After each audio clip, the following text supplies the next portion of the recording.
The Crow and the Snake.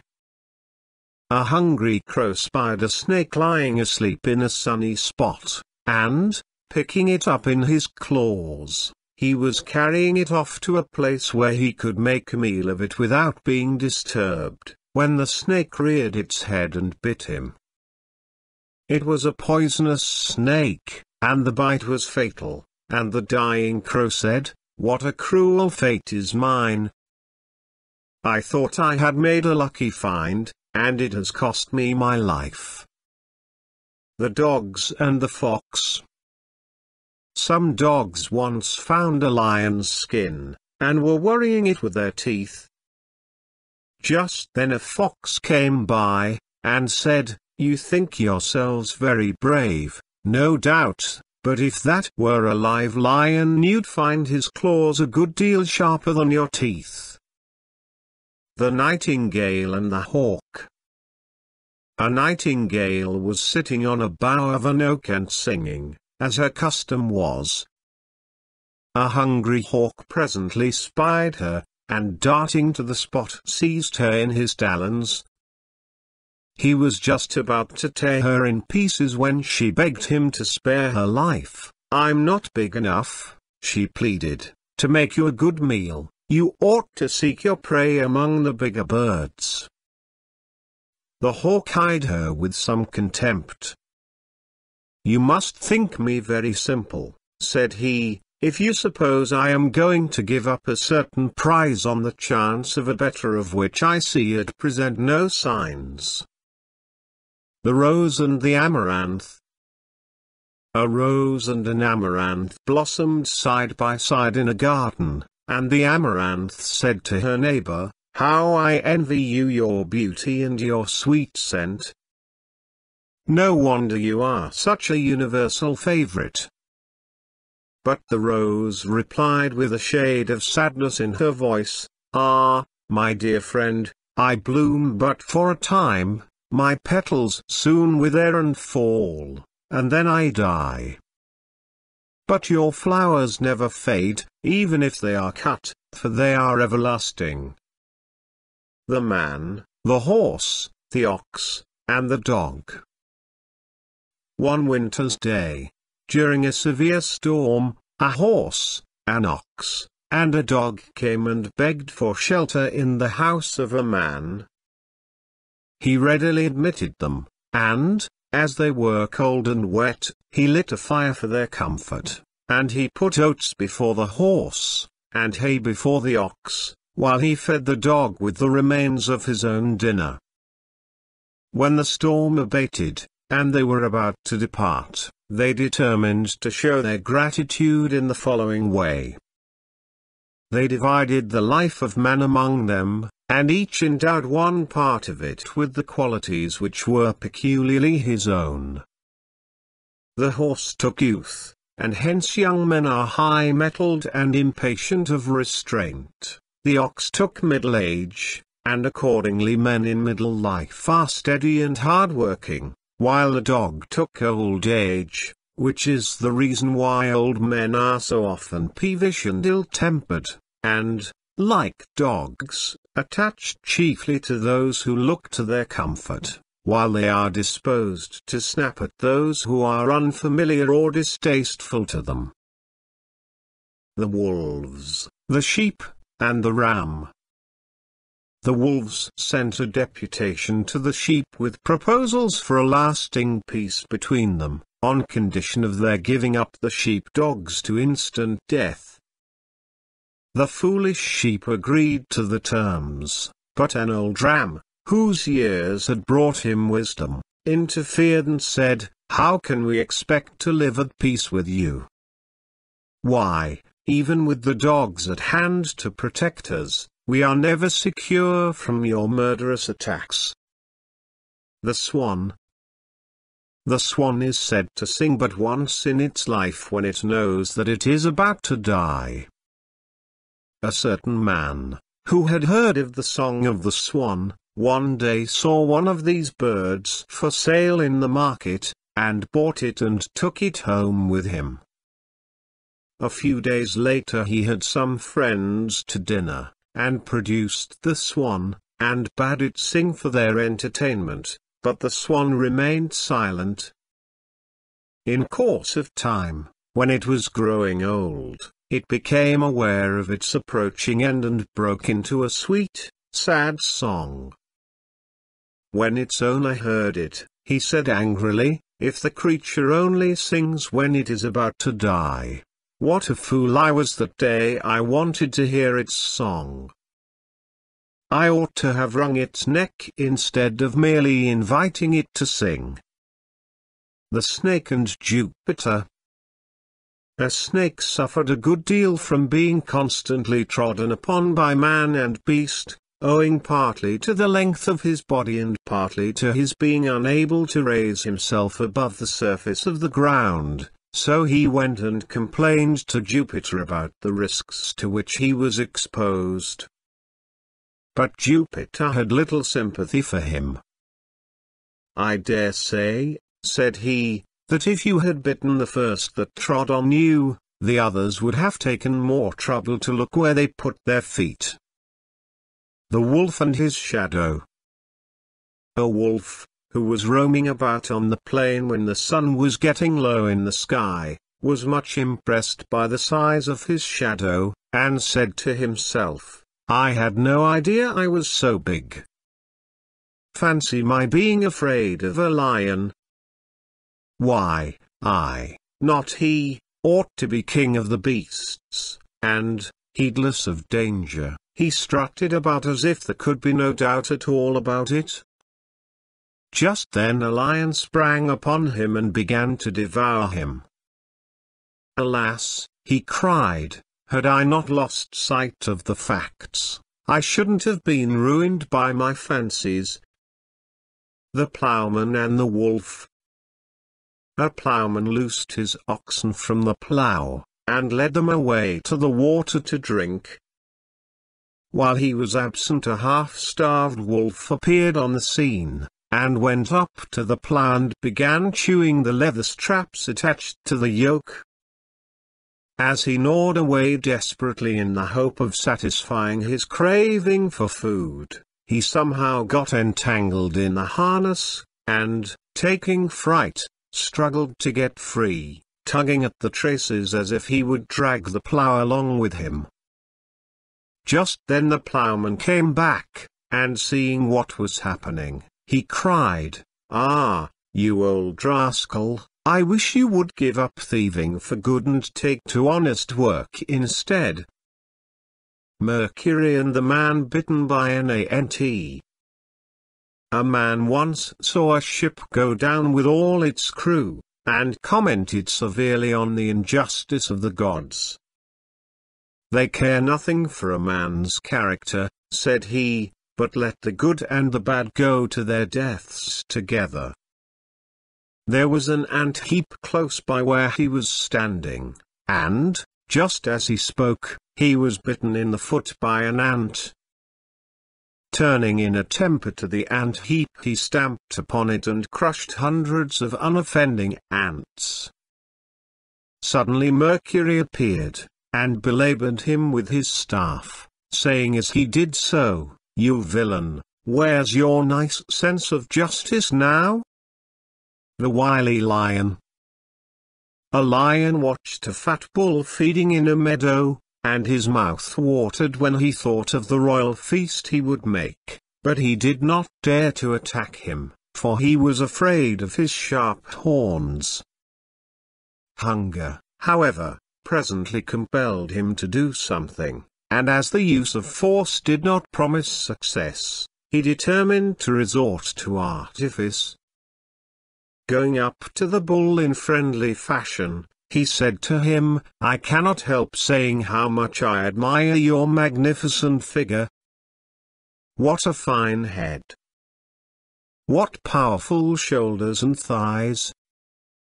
But, my dear friend, what in the world makes you wear those ugly horns?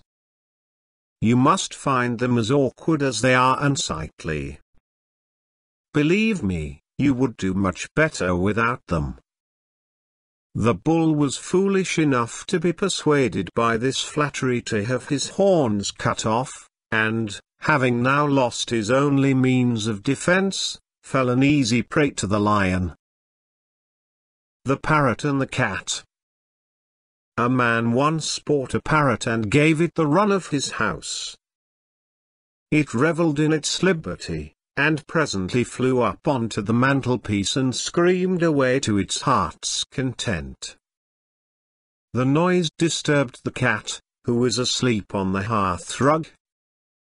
Looking up at the intruder, she said, "Who may you be, and where have you come from?"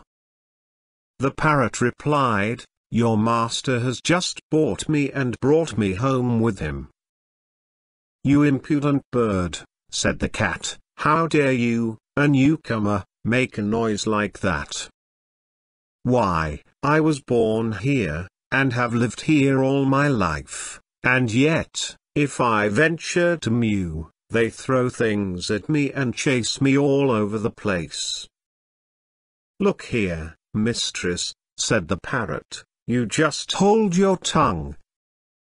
My voice they delight in, but yours is a perfect nuisance." The Stag and the Lion. A stag was chased by the hounds, and took refuge in a cave, where he hoped to be safe from his pursuers. Unfortunately, the cave contained a lion, to whom he fell an easy prey. "Unhappy that I am," he cried, "I am saved from the power of the dogs only to fall into the clutches of a lion. Out of the frying pan into the fire." The Impostor. A certain man fell ill, and, being in a very bad way, he made a vow that he would sacrifice 100 oxen to the gods if they would grant him return to health. Wishing to see how he would keep his vow, they caused him to recover in a short time. Now, he hadn't an ox in the world, so he made 100 little oxen out of tallow and offered them up on an altar, at the same time saying, "Ye gods, I call you to witness that I have discharged my vow." The gods determined to be even with him, so they sent him a dream, in which he was bidden to go to the seashore and fetch 100 crowns which he was to find there. Hastening in great excitement to the shore, he fell in with a band of robbers, who seized him and carried him off to sell as a slave, and when they sold him 100 crowns was the sum he fetched. Do not promise more than you can perform. The Dogs and the Hides. Once upon a time a number of dogs, who were famished with hunger, saw some hides steeping in a river, but couldn't get at them because the water was too deep. So they put their heads together, and decided to drink away at the river till it was shallow enough for them to reach the hides. But long before that happened they burst themselves with drinking. The Lion, the Fox, and the Ass. A lion, a fox, and an ass went out hunting together. They had soon taken a large booty, which the lion requested the ass to divide between them. The ass divided it all into 3 equal parts, and modestly begged the others to take their choice, at which the lion, bursting with fury, sprang upon the ass and tore him to pieces. Then, glaring at the fox, he bade him make a fresh division. The fox gathered almost the whole in one great heap for the lion's share, leaving only the smallest possible morsel for himself. "My dear friend," said the lion, "how did you get the knack of it so well?" The fox replied, "Me? Oh, I took a lesson from the ass. Happy is he who learns from the misfortunes of others." The Fowler, the Partridge, and the Cock. One day, as a fowler was sitting down to a scanty supper of herbs and bread, a friend dropped in unexpectedly. The larder was empty, so he went out and caught a tame partridge, which he kept as a decoy, and was about to wring her neck when she cried, "Surely you won't kill me? Why, what will you do without me next time you go fowling? How will you get the birds to come to your nets?" He let her go at this, and went to his hen house, where he had a plump young cock. When the cock saw what he was after, he too pleaded for his life, and said, "If you kill me, how will you know the time of night? And who will wake you up in the morning when it is time to get to work?" The fowler, however, replied, "You are useful for telling the time, I know, but, for all that, I can't send my friend supperless to bed." And therewith he caught him and wrung his neck. The Gnat and the Lion. A gnat once went up to a lion and said, "I am not in the least afraid of you, I don't even allow that you are a match for me in strength. What does your strength amount to after all? That you can scratch with your claws and bite with your teeth just like a woman in a temper and nothing more. But I'm stronger than you. If you don't believe it, let us fight and see." So saying, the gnat sounded his horn, and darted in and bit the lion on the nose. When the lion felt the sting, in his haste to crush him he scratched his nose badly, and made it bleed, but failed altogether to hurt the gnat, which buzzed off in triumph, elated by its victory. Presently, however, it got entangled in a spider's web, and was caught and eaten by the spider, thus falling a prey to an insignificant insect after having triumphed over the king of the beasts. The Farmer and His Dogs. A farmer was snowed up in his farmstead by a severe storm, and was unable to go out and procure provisions for himself and his family. So he first killed his sheep and used them for food. Then, as the storm still continued, he killed his goats, and, last of all, as the weather showed no signs of improving, he was compelled to kill his oxen and eat them. When his dogs saw the various animals being killed and eaten in turn, they said to one another, "We had better get out of this or we shall be the next to go." The Eagle and the Fox. An eagle and a fox became great friends and determined to live near one another. They thought that the more they saw of each other the better friends they would be. So the eagle built a nest at the top of a high tree, while the fox settled in a thicket at the foot of it and produced a litter of cubs. One day the fox went out foraging for food, and the eagle, who also wanted food for her young, flew down into the thicket, caught up the fox's cubs, and carried them up into the tree for a meal for herself and her family. When the fox came back, and found out what had happened, she was not so much sorry for the loss of her cubs as furious because she couldn't get at the eagle and pay her out for her treachery. So she sat down not far off and cursed her. But it wasn't long before she had her revenge. Some villagers happened to be sacrificing a goat on a neighboring altar, and the eagle flew down and carried off a piece of burning flesh to her nest. There was a strong wind blowing, and the nest caught fire, with the result that her fledglings fell half-roasted to the ground. Then the fox ran to the spot and devoured them in full sight of the eagle.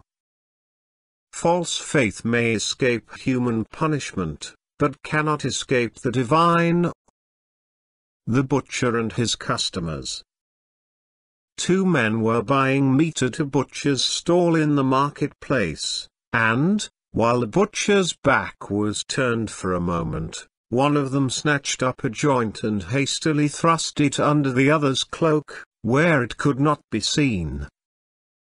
When the butcher turned round, he missed the meat at once, and charged them with having stolen it, but the one who had taken it said he hadn't got it, and the one who had got it said he hadn't taken it.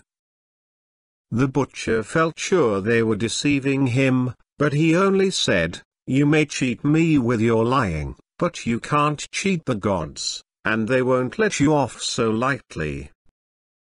Prevarication often amounts to perjury.